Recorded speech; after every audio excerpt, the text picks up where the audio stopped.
This week of January 11th, 2022, the Iron Banner has returned, and in today's video, I'm going to teach you what are the roles to go for on all of the Iron Banner weapons.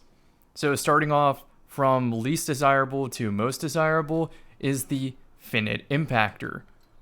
I don't think there's any redeemable quality on this hand cannon when compared to the Palindrome. You can take my word for that, or you could go to d2gunsmith.com and play around with any combination of perks and then compare it to Palindrome. And then compare it to, where's the other one? Annual Skate. Annual Skate dumps on it, Palindrome dumps on it, and it's not even close. Palindrome is a stat monster, and for the lethality perks, Annual Skate does it better. Moving on, Forge's Pledge. This is a pretty good pulse rifle with the negative that the sights sway a little bit too much when you aim down sights, so it's really hard to track your target. But if you were going to go for a roll, I think the one to go for is Arrowhead Break to take that recoil direction from 51 to 81, and then you let Heating Up do the rest of the work. 81 plus one stack of this is 100 recoil direction, so it's going to feel amazing after one kill. Its damage archetype is in adaptive, so one stack of Rampage is all you need to make it a clean 2-tap. So after grinding through the first bad kill, every kill after that is going to feel easy, and you're going to absolutely map people. However, because of the sight, I don't recommend this over another pulse rifle. The Arkons Thunder is the machine gun. It is a high impact frame, so not the most desirable frame. I've had a roll of this, which was max range with rangefinder. However, you're going to find that the Avalanche machine gun does it better because it's a better frame and it has higher zoom scopes. And the zoom translates to farther effective range. So if you were going to get this, I think you go for the inventory setup. You go for field prep, extended mag, so that way whenever you grab power ammo off the wall, you get a couple extra bullets. And if you wanted to take it even further, go Rampage so that your bullets do more damage, you kill in less bullets, so you get the most kills per ammo pickup. However, Iron Gaze and Iron Grip are kind of nice on this. It's free stability or free aim assist, and that damage drop off might be noticeable on this, but if it's like Endless Veil, a small map, you're not really going to notice it, so you could keep this around and swap to it. I do like the zoom factor of 16, I just don't really think high impact frames are competitive enough. Moving on, speaking of not competitive enough, auto rifles. You can definitely make an adaptive frame work, playing around a team, going for really aggressive flanks. What I like about this one is tap the trigger. It's a free 25 stability and more importantly increased accuracy just for playing the game. It's for 0.6 seconds and the time to kill is around 0.8. So you're going to have that extra accuracy for most of the kill. Dynamic sway, you maybe could argue, is the play here because you're going to get tap the trigger for the first part and dynamic sway for the second part. But I actually think hipfire grip makes more sense because you could just re-tap the trigger as well, especially for playing between cover. So hipfire grip gives you extra accuracy for tracking those shotgunners up close. Maybe you pair this with a sniper, I don't know. On Multimock, the SMG that we're going to see in the future, dynamic sway is a trap, but on the auto rifle, it's an option. I personally prefer 16 zoom, but if you really wanted this auto rifle to punch far distance and play with it on Widow's Court, you can build it for range. Just pay attention to the fact that hipfire grips gives a bonus 30 stability, and then tap the trigger a bonus 25, so you will reach 100 with some permutations. Next up, the guiding sight. I think the way to roll this is to go for Iron Gaze. It does make a substantial difference on the damage drop-off, but then again, how often are you taking 90-meter duels with the scout rifle? These have naturally low aim assist, and if you're wondering, still less aim assist than a Dead Man's Tail, so you need this to compete with Dead Man's Tail. I think surplus is the way to go. You see at 3 stacks of abilities, you have 25 stability, and that's what you want, or you could go rapid hit. You have to land 3 to get it plus 15, but keep in mind you don't have that max stability on the first shot and second shot and third shot where it matters. You have to build it up. So I like surplus because I'm starting the gunfight with more stability, which leads to less degradation. And since I'm using a scout rifle to hopefully not get sniped by people, I want high caliber rounds, even though ricochet could be equally worth it. And then I build for stability over range, because if I want more range, I think I'm going to go more zoom. Because if I wanted less zoom, I would just use Dead Man's Table or a different scout altogether. Time Worn Spire. This is going to be compared directly to the Darkest Before in the energy slot. I like Darkest Before a lot, but what Time Worn Spire brings to the table is very high stability if you want to build into that. You could go Iron Grip and then Slideways to reload instead of dealing with the reload, or take some flat aim assist.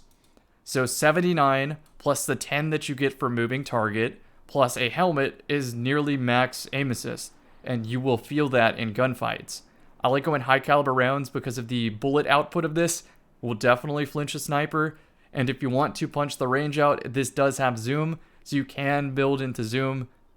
I think that's a unique enough trait that you might as well try to build into zoom. People won't be used to getting hit by high caliber bullets at this RPM out at that distance, so I think that's worth considering. Occluded Finality, I think this is the only role.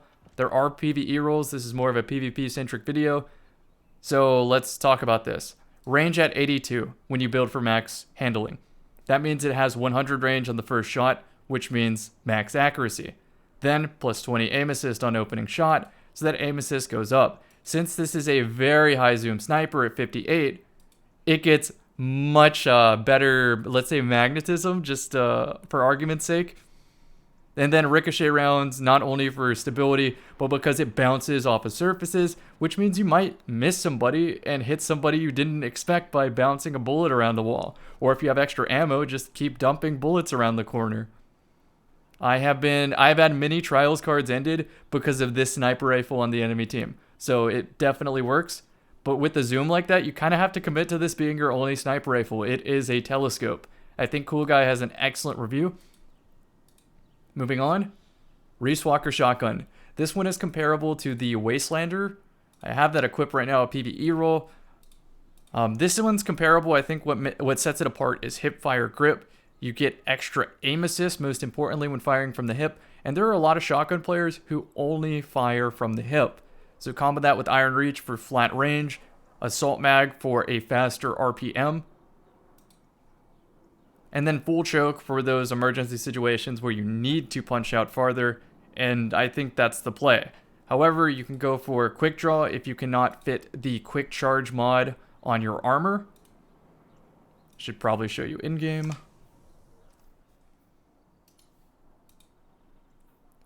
So if you wanted to run Quick Charge right here, it gives plus 25 handling to shotguns. And if we pay attention to the Reese Walker, 74 handling. So it'll go to 99 with one Quick Charge mod without affecting anything else. So you could go small bore, you could go rifled with a handling masterwork for a different permutation. But I think if it ain't broke, don't fix it. Go range, Full Choke. If you have Quick Charge, you don't need Quick Draw. You could go surplus for better stow speed. Could go firmly planted, but then again, I think you're much better off just going hip fire. You could go Eye of the Storm for more accuracy, but again, I'm kind of back to hip fire. And then the last one worth mentioning, Vorpal Weapon. If there is a super about, you could swap to this and delete the super. For fun, let's compare against Wastelander. I think Gerda, is that how you pronounce it, did a video comparing the two. I would check that video out as that goes into much more detail than I'm about to go into. But the stat package on both guns are pretty comparable. And honestly, I say save your tokens and go for a Wastelander, because the likelihood of getting a good Wastelander is way higher than getting a good Reese Walker. Plus, this one also has opening shot, which is kind of like hip fire grip on the first shot. So you can go opening shot plus perpetual to get free handling if you can't afford quick charge. If you can, you go slide shot for auto load, accurized or assault mag, full choke again, and a handling masterwork to bump that to 100 with quick charge. Or you could try something like corkscrew, range, and keep it at 99. Next up on the list is the Pspawn. It has a zoom level of 12. This is a burst sidearm. I go for rangefinder to push out the range more with harmony and try to pair this with some sort of deletion special weapon where I'm going to switch to this. An example could be like, I don't know, duality, Lord of Wolves, a sniper rifle, cloud strike, etc. Maybe even a bow with harmony. You could go wolf tone into this. And then when you swap to it, you're going to get a damage boost, so 20%, a handling boost, and then when you aim down sights, you get more range drop off, so you will delete people with this. I think Killing Wind is also good, but I find my aim sucks with 12 zoom, so I want to push out the zoom more. You can get away with almost anything on this column. I like this lethal combo of a Stability Masterwork, Chambered Compensator to push the recoil direction up to 100, and then Accurized Rounds for flat range, since check the stability, it's going up to 99. So this also has Headstone, but since AS Luna can get Headstone, I think that's a much more favorable weapon for stasis builds, but don't discount this one. The Steady Hand I think is reserved for a Lemon Arc playstyle, which is why on my Hunter, if I go scroll over to Shinnok Bow, that is part of the loadout, the Steady Hand. I went for this one specifically to shoot him with a bow and quick swap over. Where are we? This one has Swashbuckler and the other one has Snapshot. Here it is. So Snapshot, Quick Draw. You don't necessarily need High Cal because you're not dueling with it, you're cleaning up with it. So for that reason, I recommend Ricochet or you build for Magazine. Even Armor Piercing isn't bad because you might get collat opportunities. For normal use and not swappable, maybe you go Swashbuckler and Slide Shot and run it on something that gets a lot of melee kills, Top Tree Arc Strider, a Fading Aspect Warlock, Synthesept Titan, Bottom Tree Striker, that kind of thing. And when you get this to 5 stacks, or just after a melee kill, you can 2-tap low resiliences. So this is definitely one of the reasons to spin your Iron Banner tokens, especially if you're a bow player. Multimock. This is the desirable weapon from Iron Banner. This is the reason to spin the tokens. If you don't like this weapon so much, then save your tokens. What makes this SMG special is that you can use the Model 8 red sight, which adds +4 zoom, and that is the same zoom as Darkest before, so it's a nice analog swappable if you want to use something else in your kinetic. I know it's a pulse rifle, I know it's an SMG, but I promise you the playstyle feels identical with how aggressively you can play with both weapons. So you build for range. Range Masterwork, Accurized Rounds, Killing Wind to push the drop off farther. This is 25 meters, so if you compare this to other SMGs, it's uncomparable. Even the SMG archetypes that are supposed to punch farther than this simply don't. So there are 2 perks in the final column I recommend. You either go Iron Reach for flat range, and that 17 stability seems scary, but when you're more zoomed into the target, it is very easy to control that recoil. But if it's still a concern to you, go Kill Clip, and then just try to get an opening pick, reload, and then delete the rest of the team. Every other perk I think is not worth mentioning. I personally value Hipfire here, and Dynamic Sway Reduction is a trap. I don't use Multimock anymore because I want to keep my zoom levels at 16, and look at how much distance you go up here from going from 17 to 16. It's pretty drastic, and you definitely feel it in game. Finally, I don't know if Fool's Remedy drops, but I think this is valuable now that we have the Forerunner exotic sidearm in the kinetic slot, because this means that you now need pairings that are double sidearm, so that you can use something like Mechanitor's Trick Sleeves or try to save on mods in a build. So my recommended roll for this is Hipfire Grip. It adds +30 stability from the hip, so I built it to be exactly at 70 stability, throwing the rest into range, and then Kill Clip.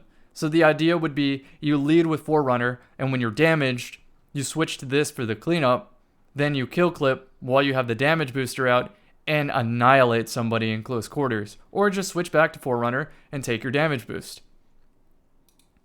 Finally, the Aurawings Maul. They switched how single point sling works, or quick access sling, so now it is a flat animation speed bonus, rather than when the gun is empty, it gives a super bonus.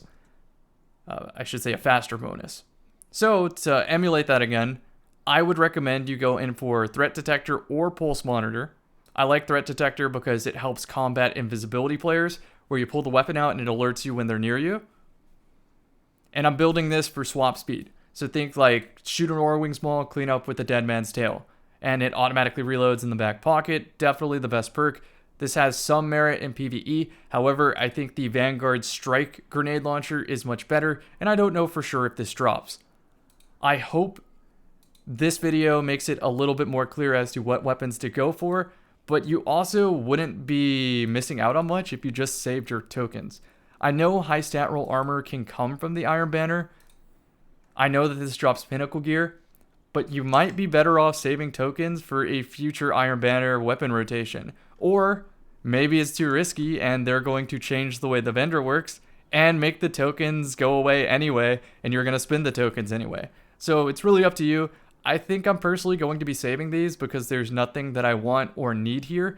Sure, I would appreciate a better hipfire Reese Walker, maybe a better multimach. But that's about it. I can't really see myself wanting any of these weapons. I would rather spend my time farming the Dares of Eternity for the Wastelander, for the battle rifle. Checking. Yeah, I didn't even keep Iron Banner stuff in here from last time. So if you're saving up for the Witch Queen, you can definitely keep your bounties. Just don't turn them in. Save them here, and then when it's the start rollover the next season, you turn them in, and you might get to the new loot pool a few weeks earlier. So, I hope this video helped you. I will see you in the next one. I should be live on stream right now. Twitch.tv/CamyCakes. Bye.